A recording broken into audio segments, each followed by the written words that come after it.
অর্থ বিভাগের কর্মকর্তাদের বরাতে জানা গেছে, আগামী 2025-26 অর্থবছর থেকে সর্বোচ্চ 20% পর্যন্ত মহার্ঘ ভাতা চালুর চিন্তা করছে সরকার।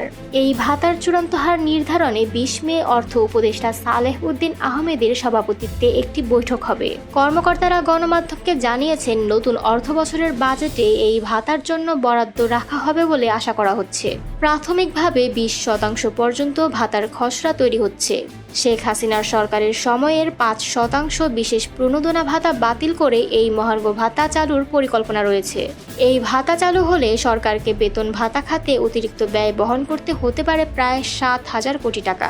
বুধবার জনপ্রশাসন মন্ত্রণালয়ের সিনিয়র সচিব মোহাম্মদ মোখলেসুর রহমান সাংবাদিকদের বলেন, এ বিষয়ে এখনই কিছু বলতে চান না। তবে অর্থ উপদেষ্টার নেতৃত্বে আসন্ন বৈঠকে তিনি জনপ্রশাসন সংক্রান্ত কমিটির প্রধান হিসেবে উপস্থিত থাকবেন।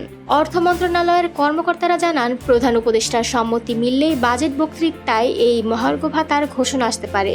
প্রস্তাব অনুযায়ী 1 থেকে 9 নম্বর গ্রেডের কর্মীদের জন্য 10% এবং বাকি সব গ্রেডের জন্য 20% হারে মহার্ঘ ভাতা দেওয়া হতে পারে। তবে 1 থেকে 9 গ্রেডের হার 15% উন্নীত হলে ব্যয় দাঁড়াবে প্রায় 6,500 কোটি টাকা।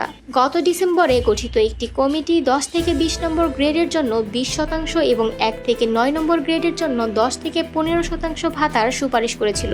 সেই কমিটি একাধিক বৈঠক করে, যেখানে চলতি বছরের জানুয়ারি থেকেই ভাতা কার্যকর করার প্রস্তাব আসে। তবে আর্থিক সীমাবদ্ধতার কারণে সেই সিদ্ধান্ত বাস্তবায়ন হয়নি।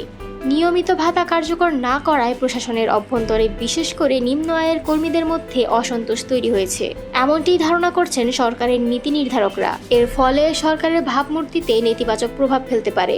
এ কারণে সরকার মহার্ঘ ভাতা বা অন্য কোনো উপায়ে আসন্ন বাজেটে সরকারি কর্মচারীদের বেতন ও ভাতা বাড়ানোর চিন্তা করছে বলে জানা গেছে।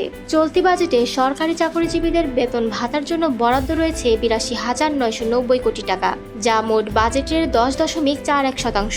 2025-26 অর্থবছরে এই খাতের বরাদ্দ 89,500 কোটি টাকা ছাড়িয়ে যেতে পারে।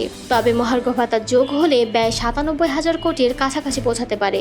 প্রসঙ্গত, 2015 সালে কার্যকর হওয়া অষ্টম বেতন কাঠামো অনুযায়ী প্রতি বছর 5% হারে বেতন বাড়ানো হবে, এমন নীতিমালা চালু আছে। তবে মুদ্রাস্ফীতি 5% ছাড়িয়ে গেলে বাড়তি সমন্বয়ের কথাও বলা হয়েছিল। আর নির্বাচনের আগেই তৎকালীন প্রধানমন্ত্রী শেখ হাসিনা সরকারি চাকরিজীবীদের সন্তুষ্ট করতে 5% বার্ষিক বর্ধিতির পাশাপাশি অতিরিক্ত 5% প্রণোদনা দেওয়ার ঘোষণা দিয়েছিলেন।